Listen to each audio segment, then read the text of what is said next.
미가서 6장 1절부터 8절까지 말씀입니다. 같이 읽겠습니다. 너희는 여호와의 말씀을 들을지어다. 너는 일어나서 산을 향하여 변론하여 작은 산들이 내 목소리를 듣게 하라 하셨나니 너희 산들과 땅의 견고한 지혜들아 너희는 여호와의 변론을 들으라. 여호와께서 자기 백성과 변론하시며 이스라엘과 변론하실 것이라.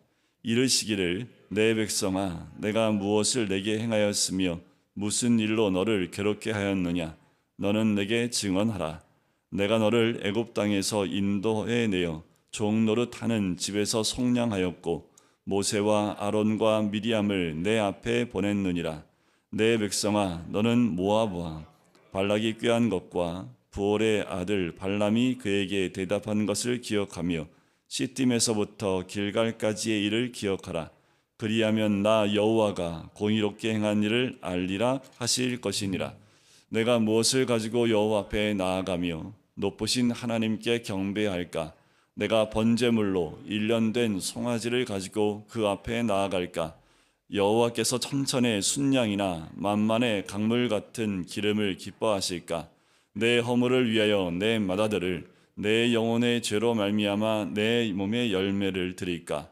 사람아 주께서 선한 것이 무엇임을 내게 보이셨나니 여호와께서 내게 구하시는 것은 오직 정의를 행하며 인자를 사랑하며 겸손하게 내 하나님과 함께 행하는 것이 아니냐.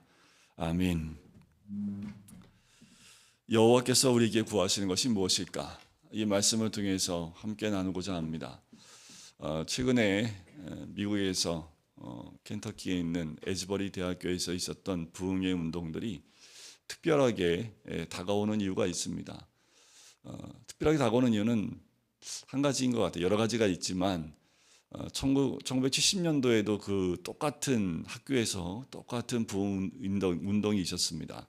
그런데 그때에는 많이 알려지지 않았고요. 그 지역과 그 주변에만 그리고 미국에서만 하나의 부흥의 역사로 기록되어져 있는데 지금의 에즈버리에 다시 그 부흥의 운동이 특별한 역사로 인식되는 것은 2월 8일부터 시작되어지는 그 역사가 전 세계로 방영이 되고 있다는 겁니다. 지금도 여러분들 유튜브를 통해서 에즈버리라고만 치기만 하면 지금 거기서 실시간으로 예배드리고 있는 모습들이 그대로 나옵니다. 그게 시작됐던 것이 뭐냐면 그 채플 때 설교했던 목사님이 내용이 그겁니다. 우리에게 하나님의 사랑이 충만해야 합니다. 라는 그 설교를 했어요. 그리고 마지막에 어떤 도전을 줬냐면 우리 이 시간에 하나님의 사랑이 충만히 임하도록 기도합시다. 우리에게 그 하나님의 사랑이 아니면 우리 살아갈 수 없으니 하나님의 사랑이 충만히 임하도록 기도합시다. 근데 이 기도의 말에 거기가 신학교이기 때문에 일주일에 3번의 채플이 있다고 합니다. 채플에 들어가지 않으면 신학교는 졸업이 안 되잖아요. 그러니까 당연히 이제 그 채플 시간에 그 학교 학생들이 다 모였는데 그 목사님의 도전된 말씀에 다 돌아가지 않고 한 20-30명이 남아서 계속 기도하기 시작했답니다. 그렇게 기도하면서 어떤 일이 벌어졌냐 하면 그 20-30명의 학생들이 기도하고 수업 시간이 있음에도 불구하고 그 시간을 떠나지 못하고 계속 찬양과 기도와 그리고 여러 가지 서로 위해 중보하는 그 시간들이 계속 이어지면서 그 이야기가 학교에 전달되기 시작을 하고 그 학교 학생들이 수업이 끝나고 또 달려오게 되고 또 학생들이 나가면서 또 다른 학생들이 그 자리를 채우면서 계속해서 하나님의 사랑이 임하기를 위해서 기도하기 시작을 했고 그 소식이 그 학교를 넘어서서 그 지역에 전파되기 시작하면서 그 지역에 살고 있는 그리스도인들이 그 학교에 모여들기 시작을 합니다. 그러면서 그 소식이 그 지역만 아니라 켄터키 주에 알려지게 되어지고 그것이 인터넷으로 전 세계로 방영되기 시작하면서부터 이제 미국에 있는 각 지역에 있는 각 주에 있는 목사님들이 모여들기 시작을 합니다. 왜냐하면 그 부흥의 역사 예배라고 말씀을 드리지만 지금처럼 목사가 와서 예배를 인도하는 것도 아니고 찬양팀이 앞에서 인도하는 것도 아니었습니다. 그냥 그 자리에는 한쪽에서 찬양하고 있는 사람들, 한쪽에서는 울면서 회개하고 있는 사람들, 한쪽에서는 하나님께 두 손 들고 하나님을 향하여 외치고 있는 사람들, 각양각색의 모습으로 한쪽에서는 누워서 하나님께 예배드리고 있는 모습들, 여러 가지의 모습들이 있었지만 그 자체가 예배였으므로 모두가 이야기합니다. 특별히 미국에서 사역하고 있는 한국인 목사님들이 그 현장을 보기 위해서 달려갔을 땐 이미 수천 명의 사람들이 채플실로 들어가기 위해서 줄을 서고 있는 상황이었고, 한 명이 나가야지만 한 명이 들어갈 수 있는, 그런데 누구도 그 질서를 잡기 위해서 컨트롤하지 않고 한 명이 나면 자연스럽게 한 명이 입장하면서 모두가 조용히 기다리고 있는 모습. 아침부터 와서 저녁 때 돼서야 간신히 들어갔다는 사람들도 있다고 합니다. 그 자리에 기다리면서 줄을 서고 있는 수천 명의 사람들이 줄 서면서 그 안에서, 그 밖에서 비를 맞으며 또 대낮 가운데 햇빛 가운데에도 하나님을 찬양하고 기도하는 모습들이 그 채플실 주변에 그 모습들이 드러나기 시작을 했다고 그래요. 지금은 어떤 상황으로 돌아간지는 모르겠습니다. 그게 2주, 3주, 4주로 들어서면서 24시간 그 채플실 안에 사람들이 가득가득 메어지고 또 모여서 찬양하고 또 회개하고 기도했던 사건들, 그리고 그곳에 오면서 하나님 주신 마음들을 나누는 사람들, 그런 사람들로 그 채플실이 가득가득 채워졌는데, 여러 가지 평가가 있습니다. 여러 가지 부정적인 평가도 있고 긍정적인 평가도 있어요. 그런데 중요한 것은 그곳에 함께했던 사람들이 다 이구동성으로 말하는 것은 하나님의 임재를 경험했다는 것이고, 또 그렇게 고백하는 사람들 가운데 목사님도 있지만 그 에즈버리 대학에 다니고 있는 20대 청년들의 고백 가운데 하나님이 살아계심을 자기가 처음으로 느껴봤다고, 자기가 태어나서 교회를 다니고 있었지만 처음으로 하나님의 살아계심을 자기 입으로 고백할 수 있었다고 고백하는 그 고백의 영상들이 계속해서 올라오고 있습니다. 다른 것 아닙니다. 그 젊은 청년들이 언제 하나님의 살아계심을 그들의 입술로 고백하겠습니까?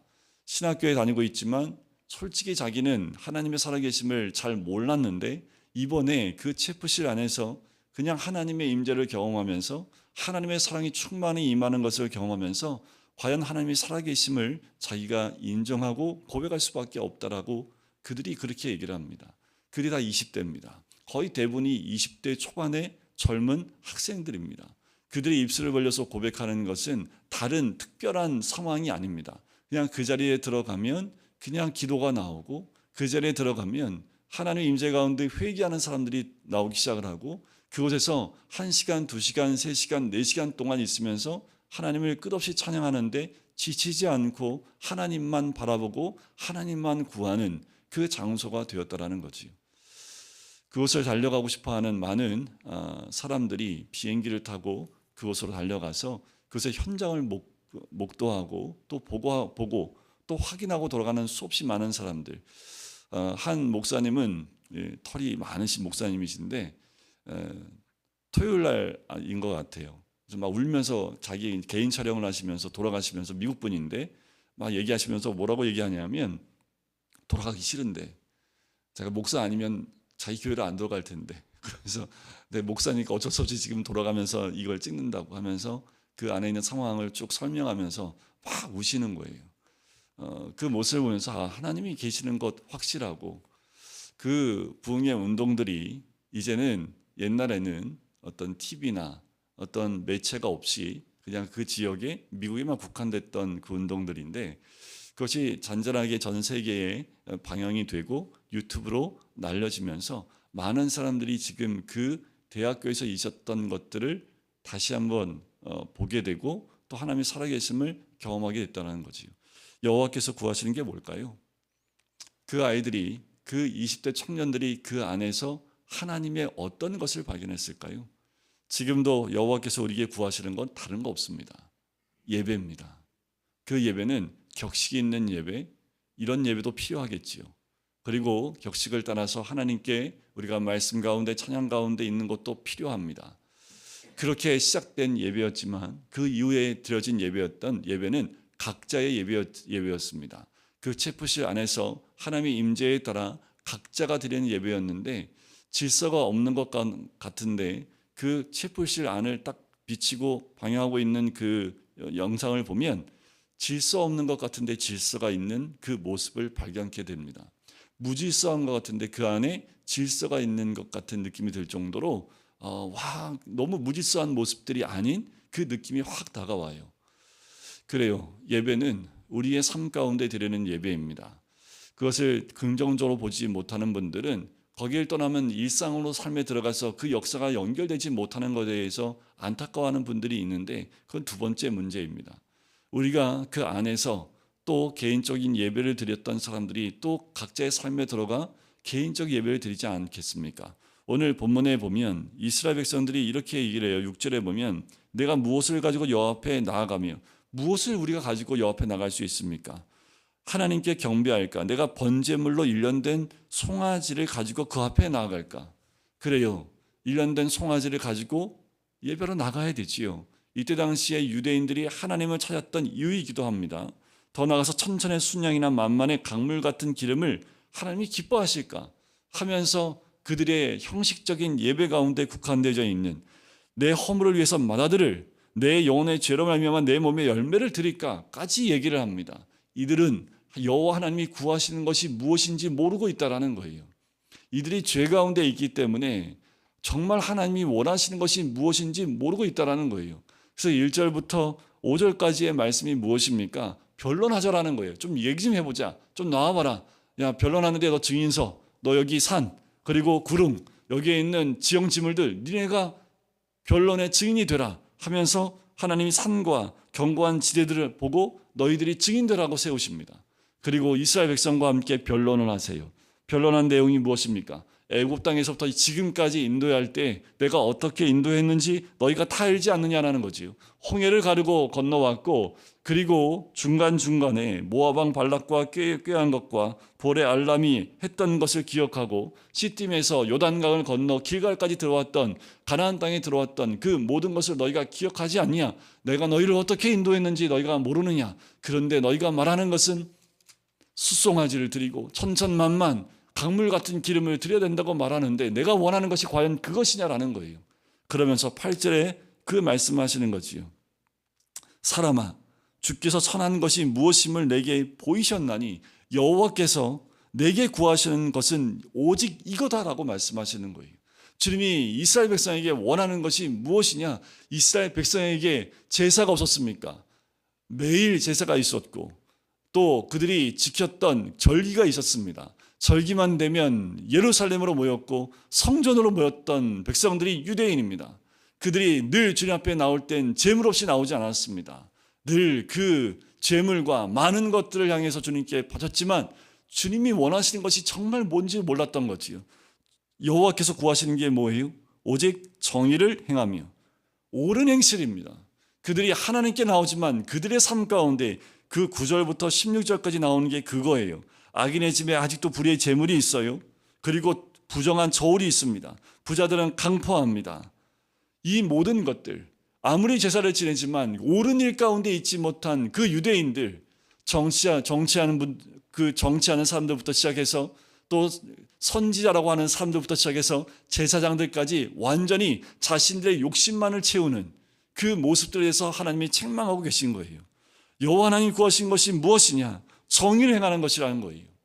너희가 나한테 나오는 것이지만 더 나아가서 너희들이 삶 가운데 옳은 행실을 하는 것, 그것이 하나님 원하시는 것 아니냐라는 거지요.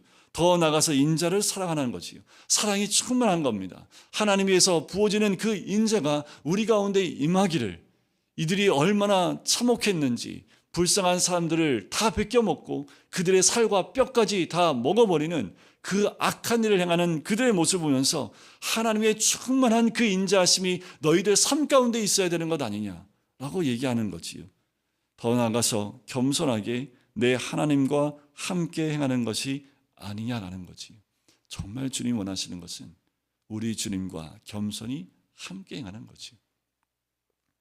우리가 더욱더 이 3월 한 달 동안 우리가 가까이 나가야 될 것은 겸손히 주님과 나가는 겁니다. 우리가 어떤 모습으로 내가 주를 위해서 무엇을 했다, 내가 어떻게 하고 있다, 이게 중요한 것이 아니라 겸손히 하나님이 원하시는 그 주님과 동행하는 삶이 우리 가운데 있어야 된다는 거지요. 이 미가서 6장 8절 말씀이 구약의 황금률과 같은 말씀입니다. 주님이 정말 원하시는 것, 우리 삶 가운데 주님과 함께 동행하며 정의와 또 사랑이 우리 삶 가운데 묻어나는 거예요. 그게 바로 하나님 아버지의 모습이지요. 그 하나님 아버지와 함께 동행하면서 우리 안에 있어야 될 그 모습, 하나님 아버지의 모습이 우리 가운데 있어야 된다라는 거예요. 우리가 구해야 될 것은 그겁니다. 주님의 그 선하심이 우리 가운데 임하는 거지요. 또한 주님의 그 사랑이 우리 가운데 충만하게 임하는 겁니다. 그래서 우리가 어디에 있든 우리의 삶 자체가 예배가 되어지고 하나님이 받으실 만한 그릇이 되는 것이 주님이 우리를 향한 마음이지요. 여러분, 우리가 이 한 달 동안 주어진 또 한 달 가운데 우리가 또 열심히 살아갈 텐데, 또 열심히 예배드리고 주님 앞에 나올 텐데, 우리의 삶 전체가 하나님 보시기에 기뻐하실 만한 그 모습이 또 그 삶이 되는 것, 그것이 바로 우리 주님이 우리에게 원하시는 거고 구하시는 것인 줄 믿습니다. 더욱더 여러분 깨어 있어야 될 때입니다. 저 바다 건너 그 한 장소에서는 하나님의 사랑이 충만히 임하기를 간구하는 가운데 성령의 역사가 있었던 것처럼 우리에게도 이렇게 이 미가 선지자가 말씀한 것처럼 주의 오직 정의만, 인자가, 겸손함이 충만히 임하기를 구하는 하나님 마음에 합당한 구함이 있을 때 성령은 우리의 심령 가운데 임하며 우리의 삶 가운데 임하고 우리의 삶 가운데 역사하는 줄 믿습니다. 우리 모두가 깨어있는 것 다른 거 아니지요. 주님이 나와 함께 하시는 거지요. 무소부재하신 하나님께서 나와 함께 하신 것을 늘 고백하고 또 나를 인도하실 그 주님을 바라보면서 그렇게 주님과 동행하는 또 한 달의 삶을 사는 겁니다. 그것이 우리의 삶이 되어야 되고 그것이 우리의 고백이 되어야 되고 그것이 바로 우리의 신앙의 고백이 되어야 될 줄 믿습니다. 그렇게 또 한 주를 살아갈 때 주님이 우리와 동행하는 모습 가운데 우리 삶의 현장에 성령의 충만한 역사를 경험하게 되고 바로 나를 통해서 그 성령의 역사와 부응하심이 우리를 통해서 역사하는 귀한 은혜를 누리게 될 줄 믿습니다. 오늘도 그런 마음으로 주님께 간구하며 나갈 때 하나님의 그 크신 은혜가 우리의 모든 심령 가운데 임하게 될 줄 믿습니다.